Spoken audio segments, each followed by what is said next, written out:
In a forest where the oldest trees whispered forgotten secrets to the wind, there lived an old woodcutter. His hands were rough and knotted like the branches he so often held, evidence of decades spent in the comforting embrace of the woods. Yet despite the weather-beaten lines etched onto his face, his eyes held the warmth of a hearth, and his heart remained as tender as the first shoots of spring pushing through cold soil.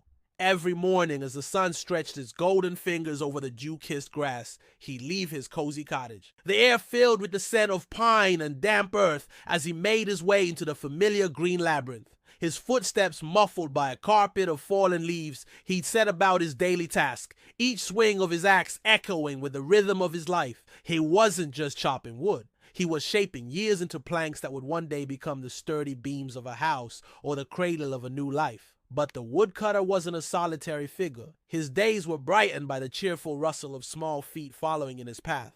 Tiny paws pattering on the forest floor, little noses twitching with curiosity, a nimble squirrel, a timid rabbit, a curious fox kid, and even a wise old owl with feathers ruffled by age, all became his companions. He'd share his meager midday meal with them, scattering crumbs that turned into feasts for tiny woodland mouths. To the animals, he was a friend, a provider, a beacon of warmth in the cool heart of the woods. But to the forest, he was a caretaker, ensuring balance in the grand ecosystem. When a diseased tree threatened to topple, he chopped it down, allowing sunlight to reach the forest floor and nurture new growth. When brambles choked a babbling brook, he cleared the way, restoring the water's song. He understood the language of the woods and respected its needs. And the forest in return blessed him with an abundance of game, ensured his crops flourished, and sheltered him from winter's bite. It was a bond forged over years, a testament to the harmony that could exist between man and nature. However, as seasons turned into years and the old woodcutter's hair turned the color of autumn leaves, his simple life took an unexpected turn. One sweltering summer's day, while the wood throbbed with the buzz of insects and the sky blazed with relentless heat, the old woodcutter came across a sight that made him pause in his work.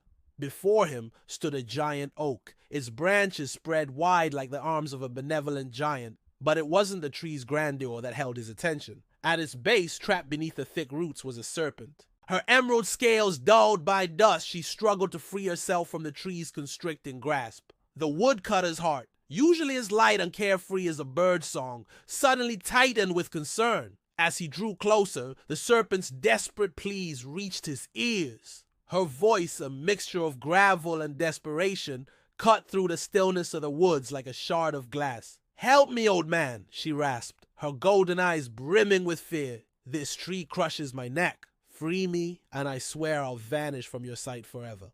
The woodcutter hesitated. Tales of treacherous serpents were common in the village, stories whispered around flickering hearth fires of cunning serpents who lured unsuspecting travelers into deadly coils. But looking into the serpent's pleading eyes, he saw not only fear, but also a glimmer of something else, something that mirrored his own compassion for all living things. Slowly, the woodcutter dropped his axe and knelt beside the struggling creature. His calloused fingers, so accustomed to the heft of an axe, gently probed the space between the roots, trying to find a way to wedge them apart. "I'll free you," he said softly, his voice as soothing as the babble of a nearby brook, "if you swear not to harm me." The serpent, sensing the shift in the situation, nodded eagerly, her forked tongue darting out in gratitude. With a grunt, the woodcutter wedged his axe beneath the thickest roots, healing until the roots shifted just enough for the serpent to wriggle free. And then in a flash, everything changed. The serpent, instead of slithering away as promised, coiled, her fangs flashing in the dappled sunlight like shards of ice. "Fool!" she spat, her voice now a hissing menace. "Serpents are liars! You should have known better than to trust me." The woodcutter stumbled back, clutching his axe, a sudden chill snaking down his spine. "It seems," he said quietly, his gaze unwavering, "that I misjudged you.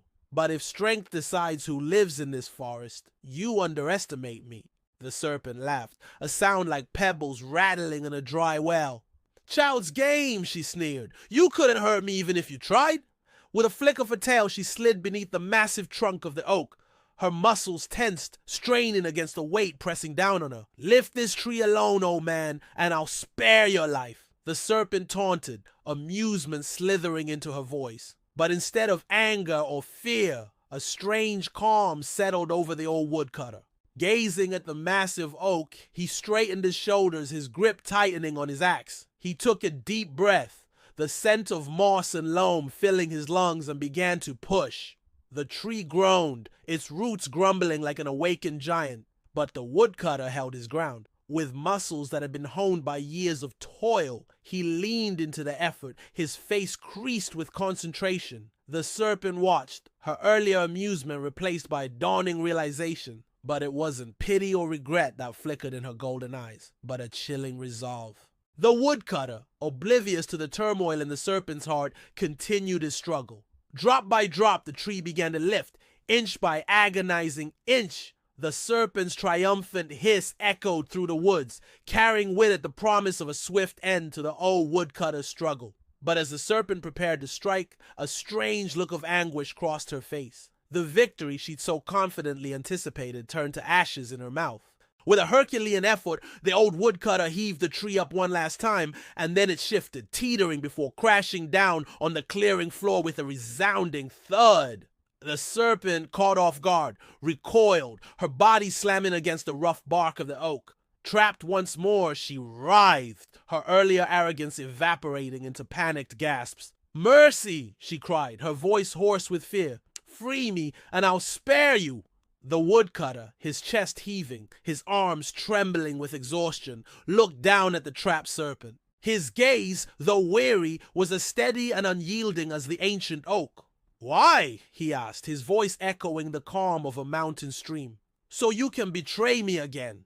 The serpent's anguished hiss filled the clearing. Her scales, once proud and gleaming, were now dulled with despair. "Please," she begged, tears slicking her scales. "I beg you." For a long moment, the woodcutter studied the trapped serpent. The anger that might have boiled in another's heart towards such a deceitful creature was absent in him. What flickered in his depths was a profound sadness, a pity born from years of wisdom, and a deep understanding of the forest and its inhabitants. Slowly, with a grunt, he lifted the tree, giving the serpent enough space to slither out. The serpent didn't hesitate. She lunged, but froze as the woodcutter pressed his axe to her throat. "Go," he said quietly, his voice as firm as the roots of the oak. "Hunt elsewhere. But remember, sometimes the strongest fangs are dulled by kindness." Shamefaced, the serpent vanished into the shadows of the trees, leaving the old woodcutter in the heart of the silent woods.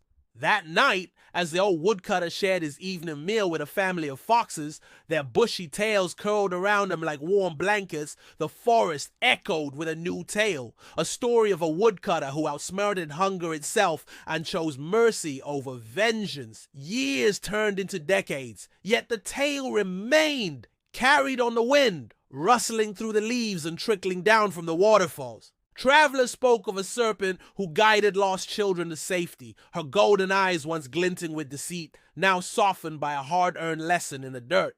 The strong survive, not by tooth and claw, but by the mercy they dare to show.